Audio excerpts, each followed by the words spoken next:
이다혜 전문 연구원입니다. 오늘 발표드릴 주요 연구는 스마트 항만 기술 수용성 제고를 위한 법제도 개선 방안 연구의 주요 결과입니다. 먼저 연구 개요입니다. 최근 항만은 물동량 증가 둔화와 디지털 전환이라는 새로운 환경 변화에 직면하고 있습니다. 이에 따라 자동화와 인공지능, 데이터 기반 운영 체계를 갖춘 스마트 항만이 항만 경쟁력 확보를 위한 핵심 전략으로 부상하고 있습니다. 그러나 스마트 항만은 단순히 새로운 기술을 도입하는 것뿐만 아니라 기존 산업 구조와 업무 방식의 변화를 수반하기 때문에 법 제도적 기반의 조성이 함께 병행되어야 합니다. 본 연구는 이러한 관점에서 국내 스마트 항만 도입 기술의 전망을 기준으로 향후 발생할 수 있는 법 제도적인 쟁점을 분석하고 스마트 항만 전환을 촉진하기 위한 개선 방안을 제시하는 것을 목적으로 수행되었습니다. 본 연구에서는 국내 정책 그리고 기술 개발 현황 분석, 전문가 델파이 조사, 전문가 자문, 그리고 국내외 제도 개선 사례 분석을 중심으로 진행하였습니다. 다음으로 주요 연구 결과를 말씀드리겠습니다. 먼저 스마트 항만 기술 도입 전망입니다.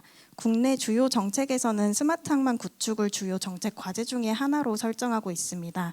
특히 자동화 그리고 운영 최적화를 중심으로 스마트 항만 구축을 추진하고 있음을 확인할 수 있었고, 또한 2020년부터 2024년까지 5년 동안 수행되었던 스마트 항만 관련 R&D 과제의 유형을 분석한 결과 하역 이송, 운영 관제 시스템, 유지 관리, 친환경, 안전, 그리고 보안 분야의 총 19가지 기술로 유형화를 할 수 있었습니다.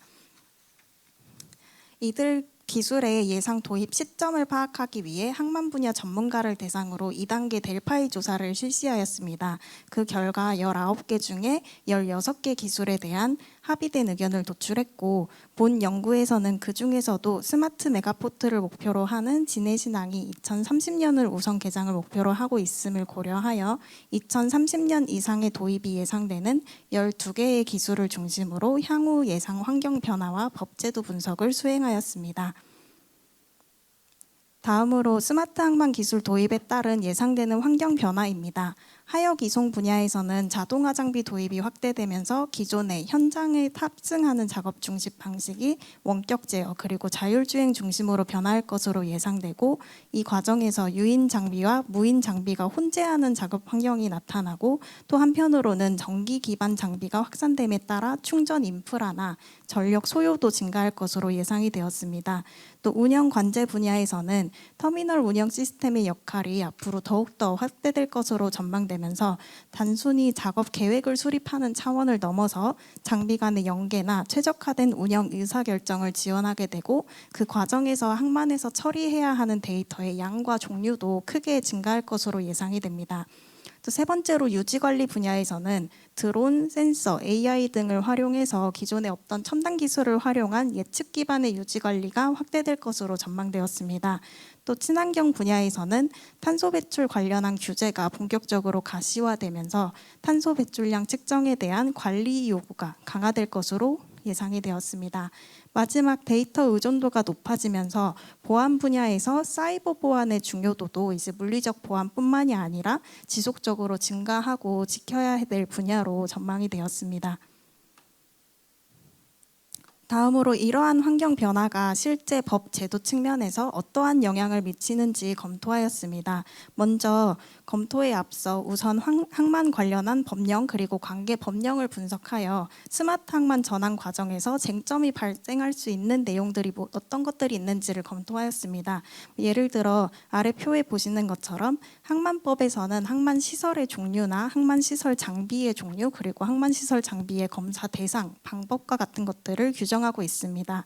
이 때문에 스마트 항만에 기존에 없던 새로운 장비가 도입되는 경우에 이 검사 대상에 포함이 되는지, 검사 방법은 어떻게 해야 되는지 같은 것들이 항만법 내에서 규정이 되어야 그 법을 준용할 수 있게 됩니다. 또한 신기술 도입에 따라서 타 분야는 그렇다면 제도 개선을 어떻게 하고 있는지 그 제도 개선 사례를 함께 조사하고 이를 항만 분야에 적용할 수 있는 시사점을 도출하고자 했습니다. 타 분야에서는 오른쪽 하단에 보시는 것과 같이 총 5가지 총 5가지 유형에 따른 법제도 개선을 이루고 있음을 확인했습니다. 이러한 분석 내용을 바탕으로 항만공사, 터미널 운영사, 장비나 시스템 기업 그리고 학계 전문가들을 대상으로 자문을 실시하여 스마트 항만 기술이 국내 항만에 도입된다고 했을 때 잠재적으로 발생 가능한 쟁점이 어떤 것들이 있는지를 식별하였습니다. 그 결과 총 23가지의 잠재적 쟁점을 확인할 수 있었으며 이 가운데에 단편적인 법 제도 개선보다도 조금 더 중장기적인 관점에서 사회적 수용성을 제고하거나 아니면 산업 생태계 전반적인 구조적 전환이 필요한 복합적인 접근이 필요한 쟁점들을 제외하고 나머지 쟁점에 대한 법 제도 개선 방안을 도출하고자 하였습니다. 지금부터는 이제 저희 연구 결과로 제안한 법제도 개선 방안에 대해 하나씩 설명드리도록 하겠습니다. 먼저 첫째로 자동화 장비의 정의와 관련해서 현재 법에서는 사업의 등록이나 아니면 장비 검사 등의 기준으로 장비의 정의를 활용하고 있습니다.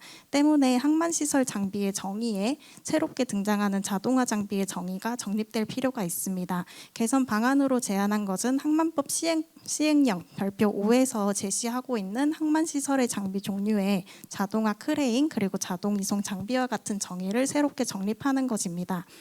두 번째로는 자동화 터미널에 대한 설계 기준을 개선하는 것입니다. 현재 있는 컨테이너 터미널의 설계 기준은 기존 재래식 항만을 기준으로 마련이 되어 있습니다. 하지만 자동화 터미널에 대해서는 장비의 이동 경로나 허용 중량 같은 것들이 좀 변동이 되기 때문에 이런 지반 치마 허용 기준 그리고 장비의 중량과 경로, 또 기존에는 없었던 유인과 무인이 혼재되는 구간 등에 대한 자동화 터미널의 특성을 반영한 설계 기준을 마련할 필요가 있습니다. 세 번째로는 장비의 전원 공급 설비에 대한 기준을 마련하는 것입니다. 자동 이송 장비나 또 다른 자동화된 장비들이 도입되면서 이제 디젤 기반이 아닌 전력 기반의 새로운 장비들이 등장하고 있습니다. 이거에 대한 관리 기준이나 아니면 어떻게 설치를 하고 운영을 해야 되는지에 대한 방안들이 조금 모호하기 때문에 개선 방안으로 첫 번째는 항만안전특별법에 따른 안전관리 계획에 정기안전관리법에 따른 정기안전도 다룰 수 있게 하는 방법, 그리고 두 번째 방안으로는 항만 및 어항 설계 기준에 항만 전기 설계편에 이송장비 전력 공급 설비의 정의를 추가해서 이송장비의 전력 공급 설비를 어떻게 배치하고 어떻게 운영해야 되는지에 대한 기준을 제시하는 방안입니다.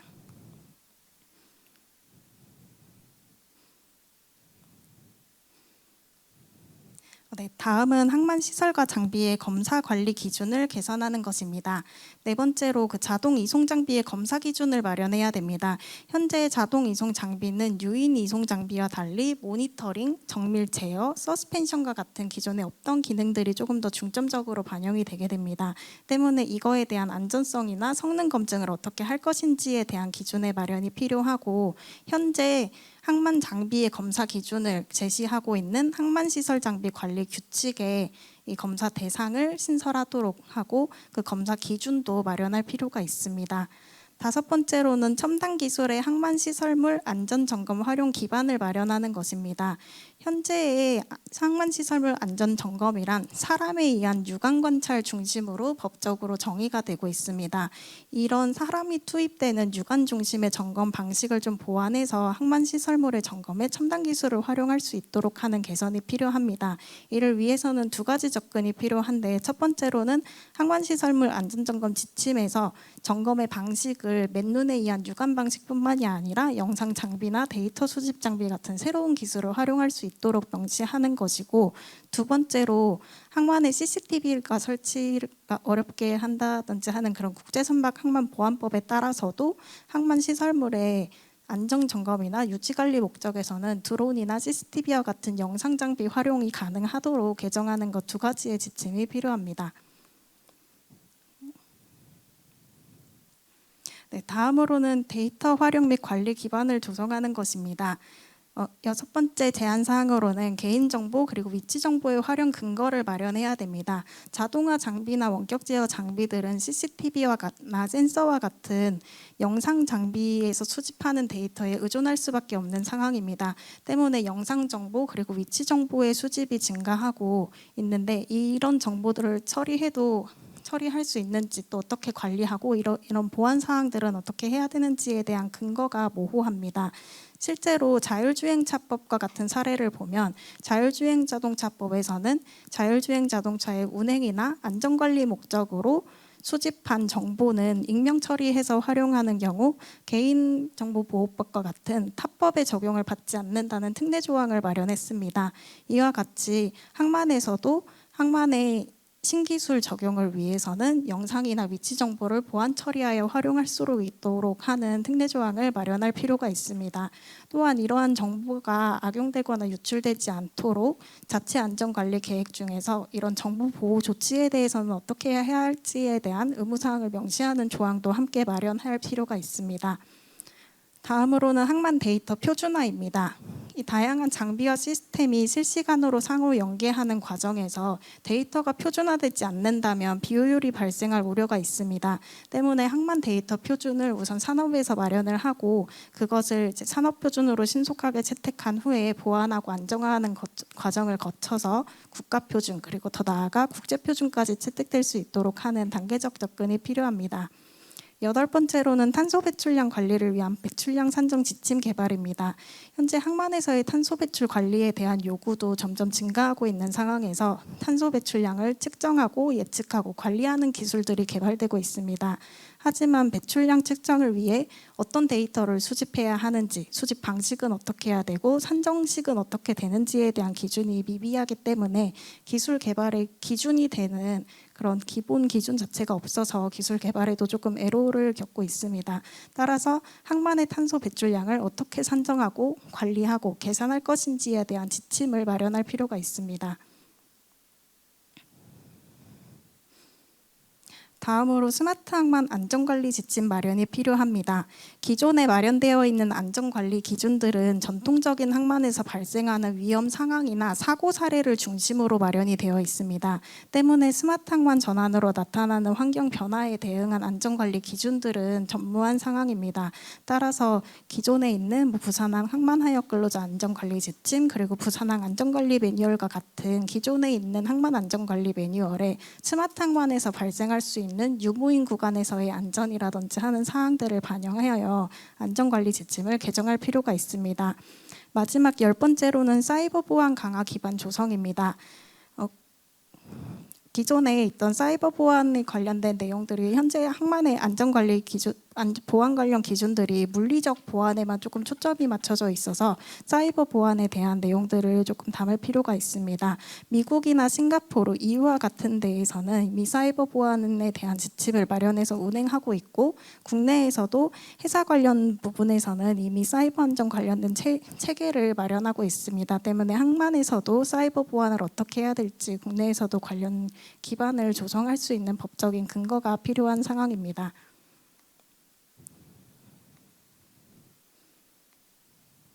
네, 마지막으로 정책 제언입니다. 지금까지의 연구를 요약해 보자면 총 5가지 하역 이송, 운영 관제, 유지 관리, 친환경, 안전 및 보안에 대한 5가지 부분에 대해서 예상되는 변화와 쟁점 그리고 그에 따른 개선 과제들을 보시는 바와 같이 제시를 하였고 이런 개선들을 좀 이루어 나가기 위한 정책 제언을 다음에 4가지로 제시를 하였습니다. 첫 번째는 스마트 항만 법제도 정비 로드맵 수립에 관한 부분입니다. 이 국내 스마트 항만 관련된 정책은 대부분 인프라를 구축하거나 기술 개발하는 중심으로 마련이 되어 있습니다. 이 국내의 정책과 좀 발맞추어서 법제도를 체계적으로 정비해 나가기 위한 법제도 정비에 대한 로드맵도 수립할 필요가 있습니다. 두 번째로는 관계 부처 및 이해 관계자 간 협업 플랫폼을 구축하는 부분입니다. 스마트 항만 구축을 위해서는 항만 분야 이해 관계자뿐만이 아니라 과학 기술, 친환경 정책, 안전관리, 인력 양성과 같은 이런 업무를 소관하는 관계 부처와의 협력이 필요합니다. 또한 스마트 항만 협력 플랫폼을 조성해서 주기적으로 의사소통을 할 수 있도록 하고 법제도 개선 방안을 논의하는 창구가 필요합니다. 세 번째로는 항만기술산업 육성 계획의 법제도 정비 계획을 반영하는 부분입니다. 항만기술산업 육성법에 따라서 5개년 단위의 항만기술산업 육성 계획이 개발되고 있고 이 육성 계획에 포함되어야 있는 내용 중에 하나로 항만기술 산업의 육성을 위한 법과 제도의 정비 및 개선에 대한 사항을 포함하도록 하고 있습니다. 때문에 향후 수립될 항만기술 산업 육성 계획에 본 연구에서 제시한 법제도 정비 방안들을 일부 반영한다면 이제 정책의 좀 실행력을 확보하는 데 도움이 될 것으로 생각이 됩니다. 마지막으로는 스마트 항만 기술을 실증하고 제도화 그리고 환류까지 이어지도록 하는 선순환 체계를 구축하는 것입니다. 이 원활한 스마트 항만을 구축하기 위해서는 기술의 안전성, 신뢰성을 확보하고 제도적인 공백을 최소화하는 것이 중요합니다. 현장 적용 이전에 충분한 실증을 수행하고 실증 과정에서 도출된 시사점들을 제도화를 하는 데 좀 고려를 하고 이 실제 기술이나 제도에 도입된 후에 충분히 환류하여 지속적으로 보완을 하는 과정이 이루어지도록 좀 이런 선순환 체계를 마련하고 관리할 필요가 있습니다. 네, 이상으로 주요 연구 결과 소개를 마치도록 하겠습니다. 감사합니다.